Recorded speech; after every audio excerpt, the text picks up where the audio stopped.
السلام علیکم۔ اس المناک واقعے کی تفصیل کچھ اس طرح سے ہے کہ سلطان نور الدین محمود زنگی نے یوسف صلاح الدین کو اپنے معتمد غلام کے ساتھ ایک خفیہ سرکاری کام سے شہر ہما بھیجا تھا۔ پھر ایک رات جب تمام لوگ گہری نیند میں ڈوبے ہوئے تھے تو اچانک زلزلے نے پورے شہر کو اپنی لپیٹ میں لے لیا۔ زلزلہ اتنا شدید تھا کہ چند لمحوں میں ہما شہر کی زمین زر و زبر ہو گئی۔ پھر جب صبح ہوئی تو قریب کے شہر میں ٹھہرے ہوئے سلطان نور الدین زنگی کے جاسوسوں نے یہ عبرتناک منظر دیکھا۔ ایک رات میں پورا شہر کھنڈر بن گیا تھا۔ پھر برق رفتار شہ سواروں نے شہر شام پہنچ کر سلطان عادل کو اطلاع دی کہ ہمارے شہر میں ہر طرف تباہی کا منظر ہے، ایک مکان بھی زلزلے سے محفوظ نہیں رہا۔ چونکہ صلاح الدین بھی ہمارے شہر کے ایک مکان میں مقیم تھا، اس لیے اس کی موت کا یقین کر لیا گیا۔ نجم الدین ایوب کا گھر ماتم کدہ بنا ہوا تھا۔ شامی فوج کا سالار ہونے کے باعث بہت سے سپاہی اور درباری امراء تعزیت کے لیے آ رہے تھے۔ غمگساروں میں وہ تینوں منافق امیر راشد بن عبداللہ، عمیر بن مروان اور فواد بن کعب بھی تھے، جو امیر ابن مرقوم کے فریب میں آ گئے تھے اور در پردہ نجم الدین ایوب کو اس کے عہدے سے ہٹانے کے لیے سازشیں کر رہے تھے۔ امیر راشد بن عبداللہ نے مصنوعی طور پر رنج و عالم کا مظاہرہ کرتے ہوئے کہا، ہم اس جواں مرگی پر یوسف صلاح الدین کا ماتم کرتے ہیں۔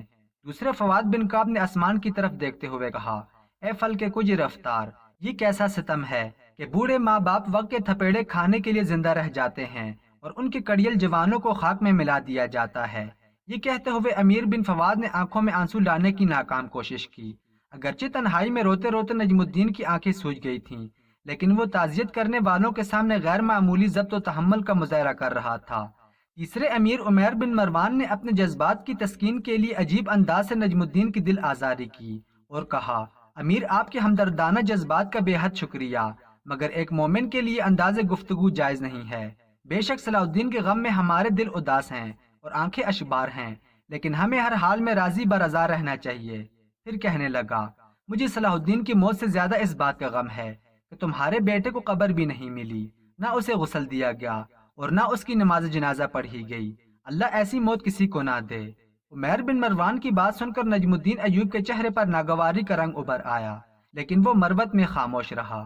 اسد الدین شیر کو اپنے آپ کو قابو میں نہ رکھ سکا اور انتہائی تل لہجے میں عمیر بن مروان کو اس دلخراش گفتگو کا جواب دیتے ہوئے بولا، امیر یہ تم رسم تعزیت کر رہے ہو یا ہماری مجبوریوں کا مذاق اڑا رہے ہو؟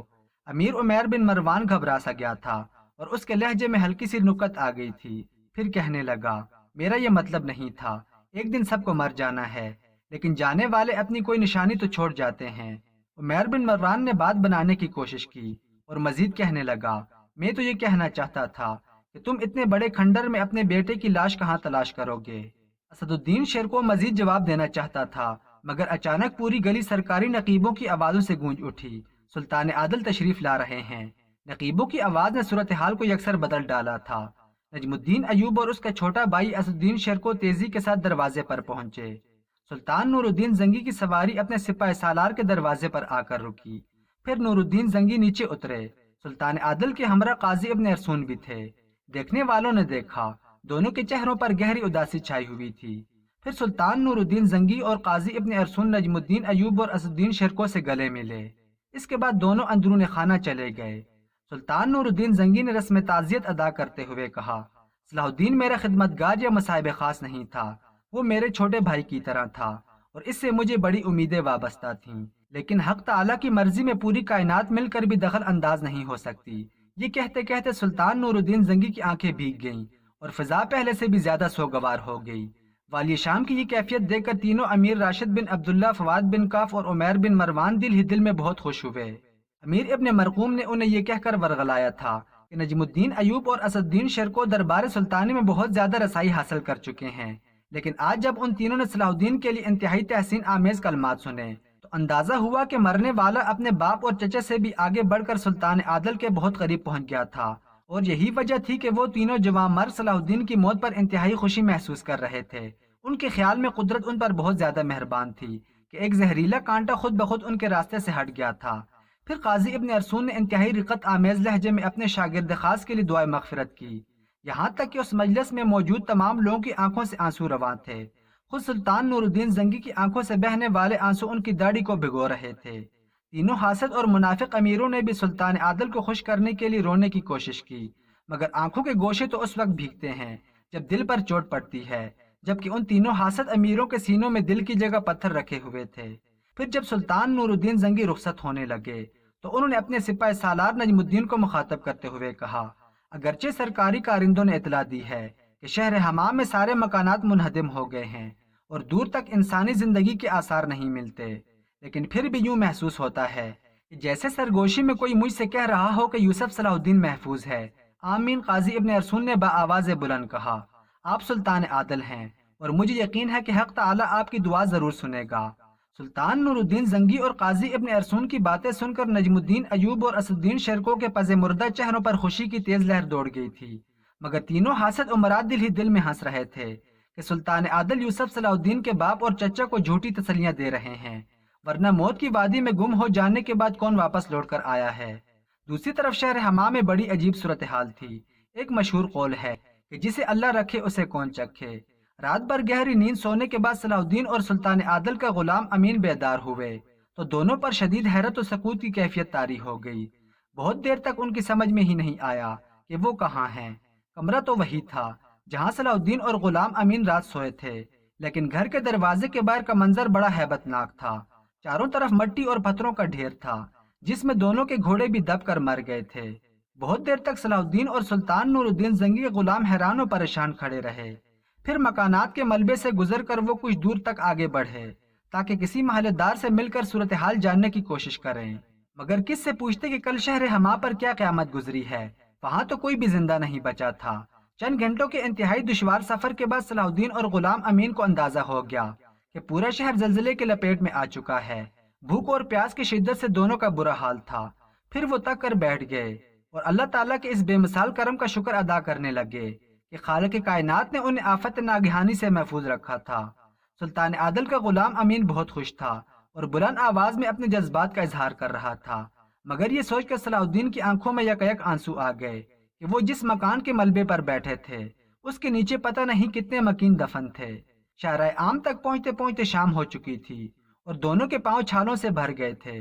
راستے سنسان تھے اور دور دور تک کسی ایسی سواری کا پتہ نہیں تھا جو انہیں قریبی شہر تک پہنچا سکے۔ مجبوراً صلاح الدین اور غلام امین نے وہ رات کھلے آسمان کے نیچے اس طرح گزاری کہ دونوں کے پیٹ خالی تھے اور ان کی زبانیں پیاس سے خشک ہو گئی تھیں۔ پھر دوسری صبح وہ دونوں اس راستے سے گزرنے والے گھڑ سواروں کی مدد سے قریبی سرائے تک پہنچے اور کھانا کھا کر اس طرح سوئے کہ رات کے وقت ان کی آنکھ کھلی۔ الغرض 3 دن کی مسافت کے بعد صلاح الدین اور غلام امین انتہائی شکستہ حالت میں دارالحکومت شام پہنچے۔ پورے شہر میں ایک تہلکہ مچ گیا، کسی کو ان کی زندگی کا یقین نہیں آ رہا تھا، مگر وہ دونوں زندہ تھے۔ پھر سلطان نور الدین زنگی نے صلاح الدین کی زندہ سلامت بچ جانے پر جشن کا اہتمام کیا۔ خود سلطان عادل نے اپنے ہاتھ سے یوسف صلاح الدین کو قبائے زرنگار پہنائی۔ یہ منظر دیکھ کر نجم الدین ایوب اور اسد الدین شرکو کی آنکھوں میں آنسو آ گئے، مگر یہ آنسو اظہار تشکر کے طور پر تھے کہ خالق کائنات نے ان کے بیٹے کو دوسری زندگی عطا کی تھی۔ امیر راشد بن عبداللہ، فواد بن کعب اور عمیر بن مروان کے چہرے مسخ ہو کر رہ گئے تھے۔ ان تینوں سے یہ جشن مسرت برداشت نہیں ہو رہا تھا۔ اگر ان کی حرکت درباری آداب کے خلاف نہ ہوتی تو وہ یہ منظر دیکھنے کے بجائے دربار سے اٹھ کر جا چکے ہوتے یا پھر اس جشن خاص میں شریک ہی نہ ہوتے، مگر قدرت کے کھیل بھی عجیب ہوتے ہیں۔ وہ تینوں حاسد امراء صلاح الدین کو اس طرح مردہ دیکھنا چاہتے تھے کہ اس کی قبر کا نام و نشان تک نہ ہوتا، مگر یہ کیسی ناقابل یقین بات تھی کہ صلاح الدین نہ صرف زندہ تھا بلکہ سلطان نور الدین زنگی اسے اپنے دست مبارک سے خلعت خاص پہنا رہے تھے۔ تینوں حاسد عمراء ناقابل بیان اذیت و کرب میں مبتلا تھے۔ سلطان نور الدین زنگی ایک ولی صفت انسان تھے۔ ان کی حکومت میں رقص و سرور اور شراب نوشی ممنوع تھی۔ اگر کچھ عمراء بادہ کشی بھی کرتے ہوں گے تو اپنے تہخانوں میں چھپ کر، پھر اگر کوئی بالانت شخص اس میں مبتلا ہوتا اور اس کی بدکاری کا راز فاش ہو جاتا تو سلطان نور الدین زنگی کے اس کے عہدہ و منصب کا خیال کیے بغیر سر عام کوڑے لگواتے۔ اگر سلطان عادل کو کوئی شوق تھا تو بس شعر و شاعری کا تھا، اور شاعری بھی ایسی کہ مسلمانوں کے خون کو گرماتی رہے اور ان کی اخلاقی تربیت کرتی رہے۔ ہرقلہ سلطان نور الدین زنگی کا درباری شاعر تھا، بڑے پر اثر اور انقلابی شعر کہنے والا۔ جب سلطان عادل صلاح الدین کو خلعت پہنا چکے تو شاعر ہرقلہ اپنی نشست پر کھڑا ہوا اور اس نے بڑے پرسوز لہجے میں یہ 2 اشعار پڑھے۔ جس طرح اللہ تعالیٰ نے اپنی قدرت بے پناہ کے سبب حضرت یوسف علیہ السلام کو اندھے کنویں میں محفوظ رکھا اور ان کے بھائیوں کی فتنہ گرانہ چالوں کو ناکام بنا دیا، اسی طرح پروردگار عالم نے ہمارے صلاح الدین کے چاروں طرف بھی اپنے کرم کا حصار کھینچ دیا تھا اور وہ زلزلے کی تباہ کاریوں سے امان میں رہا۔ میری دعا بھی ہے اور مجھے یقین بھی ہے کہ معبود حقیقی آئندہ بھی اسی طرح صلاح الدین کو حاسدوں کی نظر بد اور زمانے کی شرنگیزیوں سے محفوظ رکھے گا۔ پھر کچھ دن بعد ہی شاعر ہرقلہ کی دعا عالم اسباب میں ظاہر ہو گئی۔ امیر راشد بن عبداللہ ایک دن اپنے گھوڑے پر سوار جا رہا تھا اور اس وقت گھوڑا اپنی پوری رفتار میں تھا کہ یکایک گھوڑے نے ٹھوکر کھائی اور وہ اوندے منہ گر پڑا۔ امیر راشد بن عبداللہ ذہنی طور پر اس حادثے کے لیے تیار نہیں تھا، اس لیے گھوڑے کی لگامیں اس کے ہاتھ سے چھوٹ گئیں اور وہ دور جا گرا۔ گرتے وقت راشد بن عبداللہ کا سر ایک پتھر سے ٹکرایا۔ ضرب اتنی شدید تھی کہ سر کی ہڈیاں ٹوٹ گئیں اور دماغ باہر نکل آیا۔ دوسرے امیر فواد بن کعب کو اس کے غلام نے سوتے میں قتل کر دیا۔ امیر فواد بن کعب ایک انتہائی ظالم اور اذیت پسند انسان تھا۔ معمولی غلطیوں پر اپنے غلام رملہ کو سخت سزائیں دیتا تھا اور اس پر بہت زیادہ تشدد کرتا تھا۔ آخر اس مسلسل عذاب سے نجات حاصل کرنے کے لیے فواد بن کعب کو اس وقت قتل کر دیا جب وہ گہری نیند میں سویا ہوا تھا۔ تیسرا امیر عمیر بن مروان یکایک اپنا ذہنی توازن کھو بیٹھا۔ سلطانی طبیبوں نے اس کا بہت علاج کیا مگر عمیر بن مروان کی طبیعت روز بروز بگڑتی گئی، یہاں تک کہ ملک شام کے ہر بڑے طبیب نے اسے لا علاج قرار دے دیا۔ اور پھر عمیر بن مروان کے پیروں میں بھاری زنجیریں ڈال دی گئیں، وہ مکمل طور پر پاگل ہو چکا تھا۔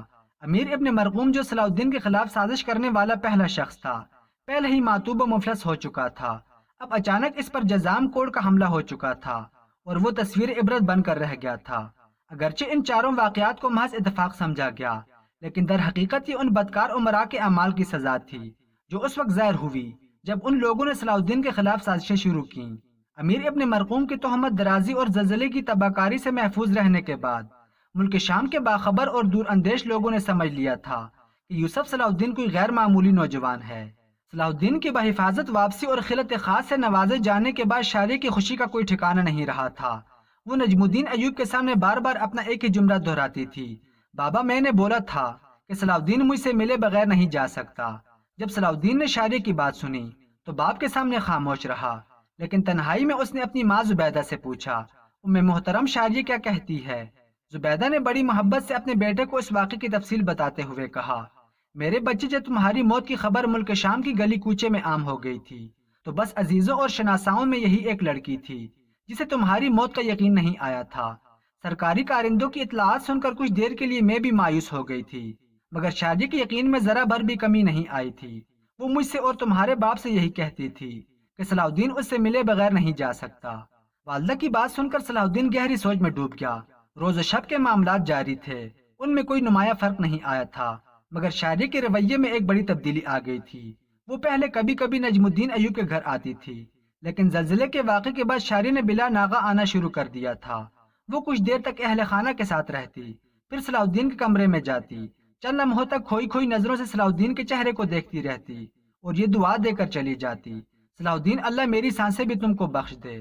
اگرچہ شاعری اپنے جذبات کا اظہار کرنے میں بڑی احتیاط برتتی تھی، لیکن ایک دن اتفاق سے نجم الدین نے شاعری کی بات سن لی۔ پھر جب وہ چلی گئی تو نجم الدین ایوب نے اپنی بیوی اور بیٹے کو تنہائی میں طلب کر کے کہا، یہ کنیز یہاں روزانہ کیوں آتی ہے؟